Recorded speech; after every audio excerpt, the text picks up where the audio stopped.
അതിനുള്ള ഭാഗമായിട്ട് ശരീരത്തിന്റെ ചില ഭാഗങ്ങളെ കട്ട് ചെയ്ത് കളയേണ്ടി വരാറുണ്ട്. ഒരു കയ്യോ കാലൊക്കെ എന്തെങ്കിലും അസുഖം വന്നിട്ട് മുറിച്ച് കളയേണ്ട അവസ്ഥ വരാറുണ്ടല്ലോ. ഉം.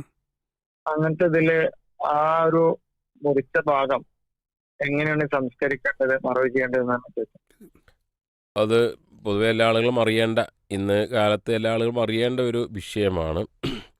അവിടെ ഒരു ആള് മരിച്ചു കഴിഞ്ഞാലും ഹുർമത്തുണ്ട്, ജീവിച്ചിരിക്കുന്ന പോലെ തന്നെയാണ്.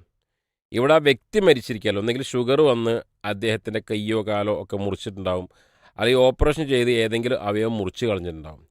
ആ ഭാഗങ്ങൾ ഒരു മയ്യിത്തായി കണക്കാക്കി മയ്യിത്തിന് ചെയ്യേണ്ട കർമ്മങ്ങൾ ചെയ്യേണ്ടതില്ല. കാരണം ഒരാൾക്ക് വേണ്ടി ഒന്നിലധികം തവണ മയ്യിത്ത് നിസ്കരിക്കുകയില്ല. പറഞ്ഞു വരുന്നത്, ഇപ്പോൾ കാല് മുറിച്ചു, കാലിന് വേണ്ടി മയ്യിത്ത് നിസ്കരിക്കാമെന്ന് വിചാരിക്കാം. പിന്നീട് ഇദ്ദേഹം മരിക്കുമ്പോൾ വീണ്ടും അദ്ദേഹത്തിന് വേണ്ടി മയ്യിത്ത് നിസ്കരിക്കുക, ഒരാൾക്ക് വേണ്ടി 2 തവണ മയ്യിത്ത് നിസ്കരിക്കുക എന്ന ഒന്ന് ഇല്ല. എന്നാൽ അതോടൊപ്പം തന്നെ അത് റോട്ടിലേക്ക് വലിച്ചെറിഞ്ഞ് ഒരു അനാദരവോടുകൂടി പെരുമാറാൻ പാടില്ല.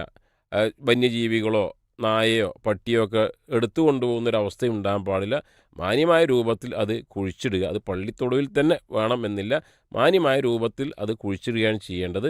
അതിന് പ്രത്യേകിച്ച് മയ്യിത്ത് നിസ്കാരങ്ങളോ കാര്യങ്ങളോ ഇല്ല.